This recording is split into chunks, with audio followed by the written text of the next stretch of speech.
Hi, everybody. This is Silvio Canto in Dallas, Texas on Friday, November the 28th, the day after Thanksgiving, as they like to call it, Black Friday for many of you who may be out shopping for a good deal. You know, that's something I have to confess that going shopping on what they call Black Friday has never really been a priority of mine. I think we went one time shopping, not early in the morning, but like around 10 or 10:30. We went looking for a TV. One of my sons was looking for a TV, and I think he found it. But that's about it. That's about it. I've never been a Black Friday, get up in the morning, go shopping for a good deal. But people tell me there are good deals. I mean, it's not like they're making it up. There are some good deals out there.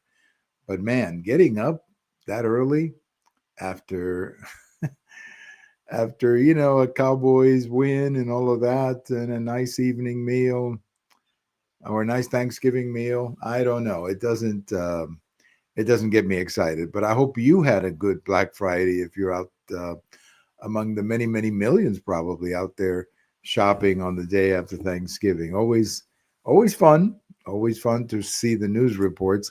My favorite part of the whole thing is when they tell us what the economic activity was. And it is an indicator of the economy. You cannot hide from that. It does tell you a little bit about the economy.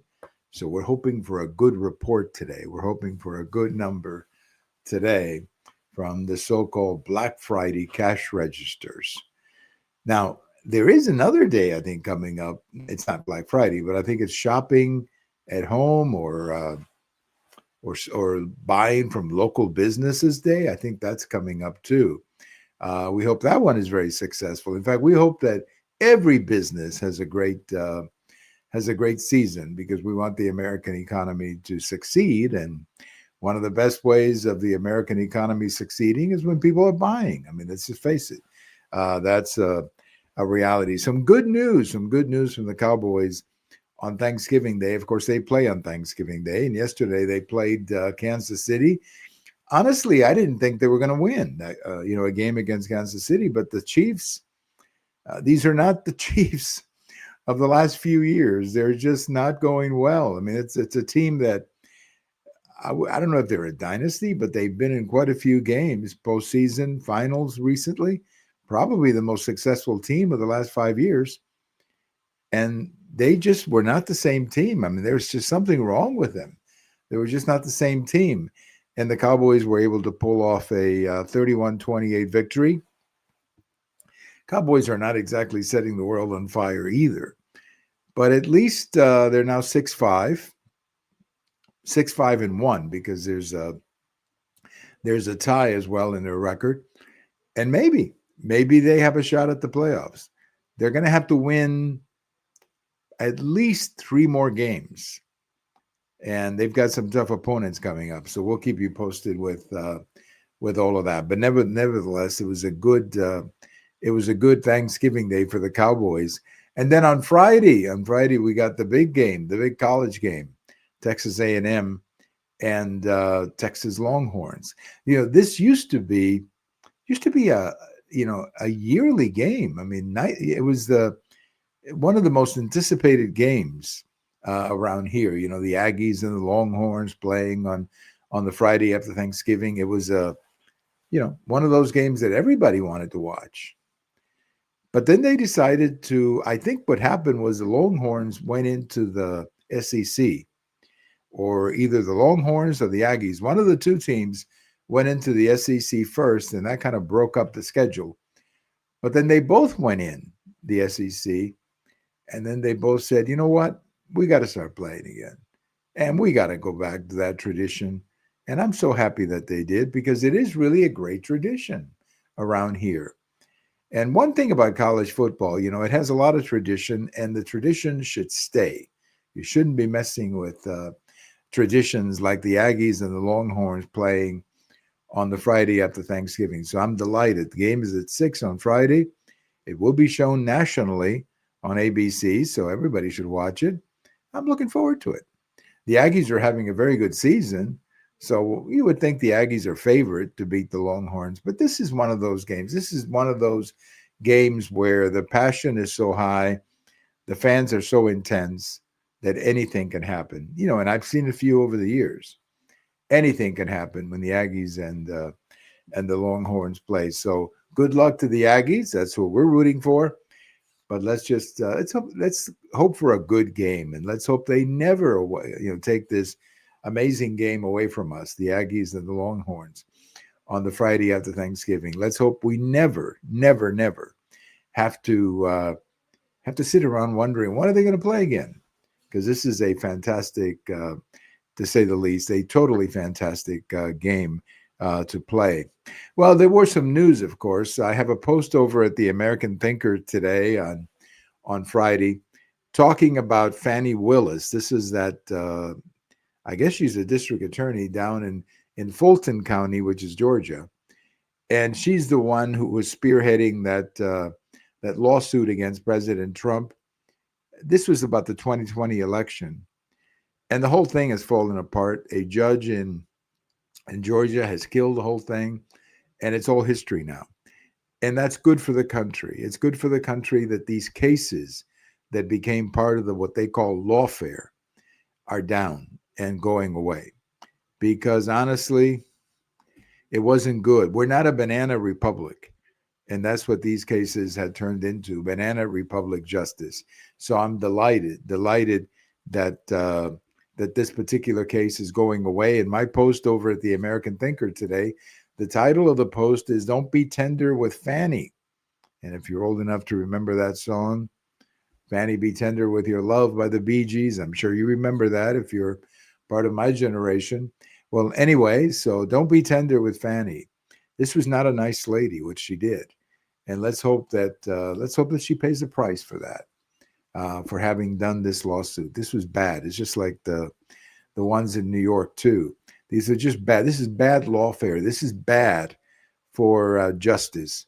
When you're targeting a man just because you don't like him politically, that's not good for the country. I don't care who the target is. It's not good for the country to have that kind of justice. And I do have a post coming out tomorrow, Saturday morning, talking about something interesting as well. The New York Times is running a piece on President Trump getting old. He is old. I mean, old for a president, I should say. But I believe he's 79 years old, which is older than most of our presidents have been, although Biden, I think, was 82 when he left the presidency. And they're sort of running the article is saying that he's not as active as before. He doesn't have as many meetings, that he gets to work later than he used to. And frankly, I found the whole article to be a farce. I mean, this is, after all, the same New York Times that never ran any articles about the aging President Biden. And look, all you have to do is look at President Trump and President Biden, the two of them. And I don't think you have any doubt that President Trump is up to it. Now, it is true, and I've said this before. I do believe that President Trump needs to slow down a bit, because I think he's keeping such a unbelievable pace that, look, he needs to slow down. I would suggest that he take a little vacation sometime in the next few weeks, with Christmas coming up. Go down to the beach, take a few days off, just relax at the beach and recharge your batteries. I mean, he is going very fast. That much I can tell you.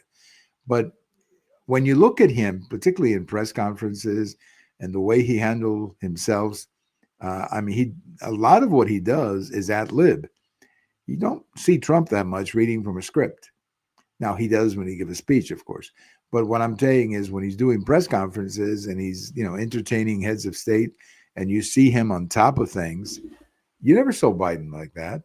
Never saw Biden that active or that agile.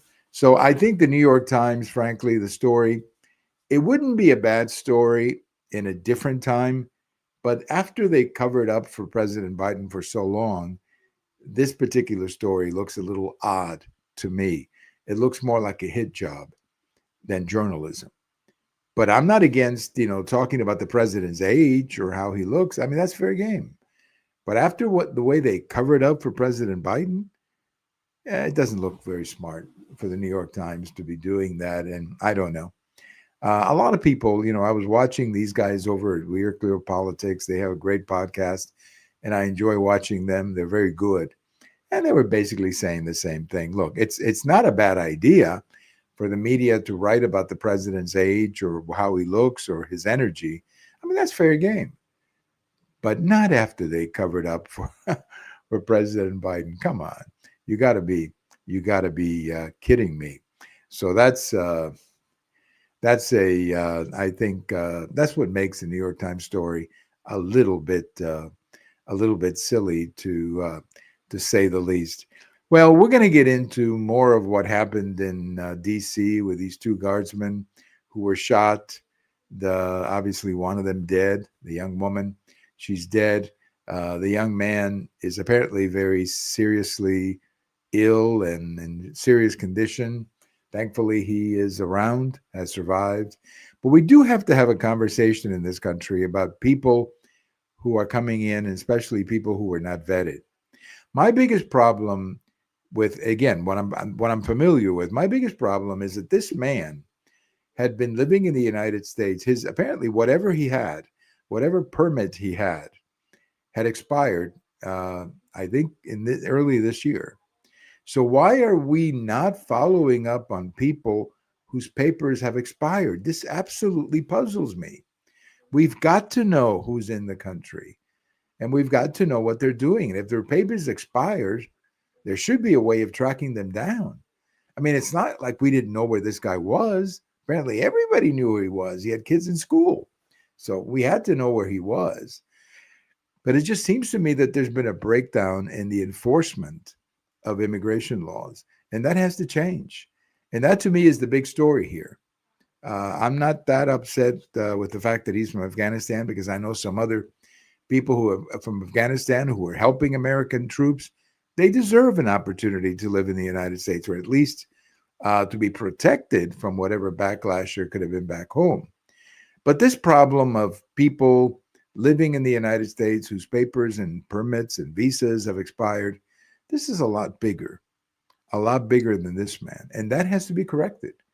There has to be a full effort to go after people whose visas have expired. And I think what the president should do is have a message that says, look, if your visa has expired, you've got 30 days to show up at the immigration office and let us know who you are. If you do, we'll try to work something out with you.